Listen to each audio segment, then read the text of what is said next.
Here I am indeed on the day one in post Jim Boeheim here as we continue to work our way through it here throughout the afternoon. Glad to have everybody with us on ESPN in the Q's, Utica, Rome, wherever you might be in Central New York, wherever you feel like being today on QSportsTalk.com. Lots of you feeling like being there today. We've had quite the crowd this week in the chat for good reasons. A lot going on in this program and ways that have not gone on essentially in 5 decades. And with that, we'll go back to the phone lines and talk to yet another one of Jim Boeheim's former players. Gene Waldron is with us. Gino, man, it's been too long since I've heard your voice. What is up, Gene? Just, trying to make it happen. Yeah, this is it. We all knew this day would come, I think. Yeah. It took a real long time to get here. I mean, you've been involved with this and known this for 40 years now, more than that. What's today like for you, Gene? Well, it's a little bit of sadness. I think also you knew the day was coming.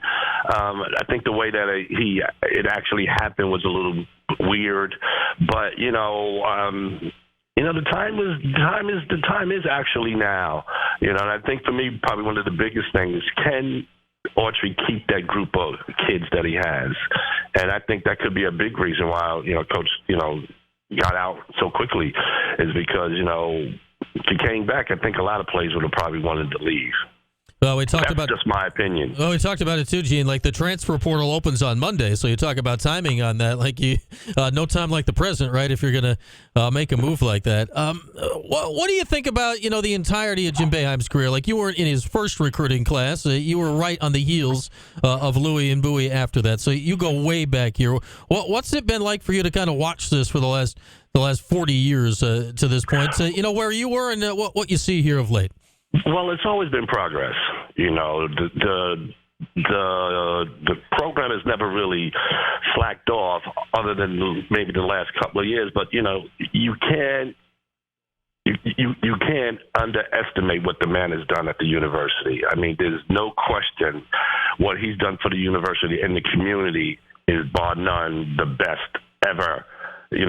47 years, even more than that, at one school, and everything that he's accomplished. I mean, you have to give the man all the credit in the world. And I just, for me, it's kind of sad, but, it's time. It's going to be really interesting to see how his predecessor handles him not being around. Yeah, it's going to be – the whole thing's weird, right? Because this has been, like all of our lives, like the entirety of our lives. I mean, you were playing with him since you were a teenager, and it's your whole life. Just the idea of it being something different, Gino, how does that hit you? It's kind of – I'll be honest, it's really hard for me to digest. That he's actually not going to be there anymore, and it's a little emotional. I've known the guy ever since even when he was recruiting me, I've known him ever since then, and he's always been good to me, and I think that what he's done for a lot of his players, that can't be matched. I mean, I think people look and think, Coach Boeheim was hard on you for a reason, because he had expectations of what he expects you to do on the basketball court as well as off the basketball court. And I think people who didn't know him would not understand it. They would just think, he's just, not a nice guy. But in reality, he's one of the nicest guys you could ever run across. When you play for a guy like that, I'm sure he was hard on you, Gene, back in the day. Oh, yeah. We know that, right? There was times I used to call my mom and tell him to stop yelling at me. So you get the picture. So, that's then. When did that change, your relationship with the coach? Well, was it while you were a player? Was it after you graduated? Obviously you came back and did the radio for a while. Like, when did that change in your relationship with him? I think after once I finished playing overseas and I came back to Syracuse, and Coach Boeheim, like I said, he's always been good to me. When I came back to Syracuse, he helped me when I couldn't help myself. He was always there for me, gave me confidence, put me in touch with the radio. So, and we really became close. And we also had conversations about when I played, because I used to think, why you like this with me? And, we had these conversations, and he expressed to me that, I just wanted you the best for you. He said there was times you just wouldn't listen, so I had to be hard on you. And, as you get older, you understand that, but at the time you just think, he's being really, really mean. But, But, after I graduated and went overseas and then came back, he was right there for me. I mean, he never turned his back on me for 1 second. Gene Waldron is with us. Adrian Autry, the new head coach. What do you think this is going to be like for Red? Red's about 10 years younger than you, following it up. This is a big spot to step in. How do you navigate a situation like this if you're Red? I just think he has to just be himself, do what he think is best for the university, for the program, and not let people get in his ear. I think he's got ideas and things that he wants to do for the program and build it back up to a certain level that it was. And I think for me, that's going to be the key. Do your own thing and not let people get in your ear. And because there's going to be challenges. There's no question about that. There's going to be challenges. You know what Syracuse people are like. But then again, you deal with the people that are close to you and, hopefully everything will go out. But he's going to have some challenges, I believe. And that's to be expected. I mean, he's got to take over from one of the greatest coaches of all time. I mean, It's going to be challenges. Gene Waldron with us. And Gene, I'm curious about this from you, from your former player's perspective. Because, there's vocal people out there that obviously this change was going to happen at some point that would have preferred, a complete restart, like a new coach or outside the program and the whole thing. How important is it for you, for former players, to, keep some semblance of the lineage here through the history of Syracuse basketball to the new guy? For me, I think I'm really pleased that it's staying in house. I think if a coach from the outside was coming in, I think he really had major challenges. And then you look at the whole coaching staff at Syracuse. So you had to keep. You had one of them had to get the job. And I just hope, my hope is that he keeps, his assistants.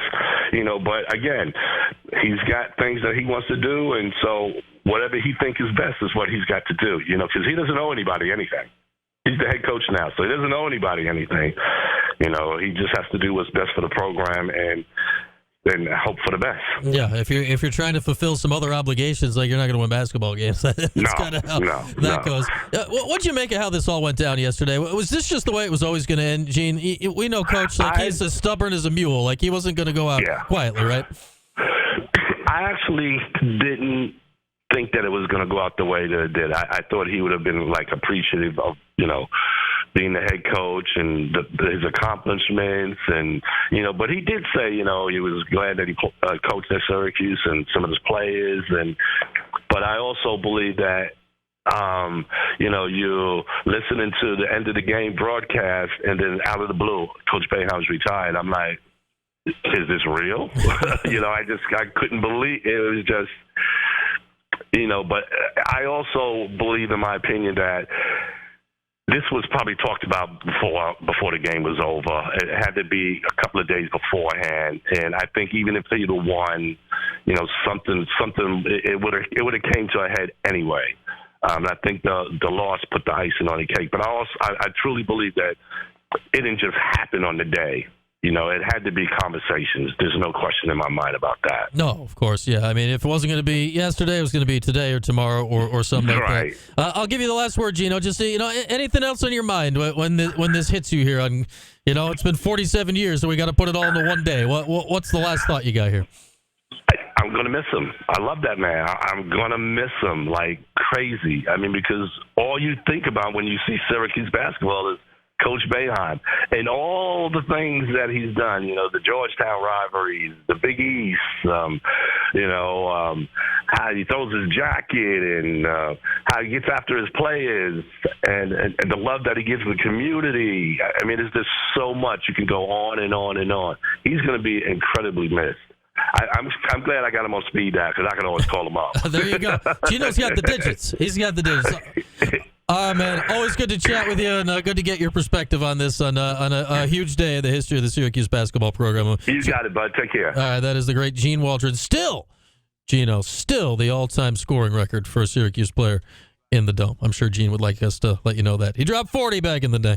We'll take a break. Chris Carlson will join us top of the hour. Atan Thomas, 3:30. Your calls when we come back, 315-437-7644. If you'd like to chime in, do so next for ESPN 44. Back after this, QSportsTalk.com, ESPN Radio.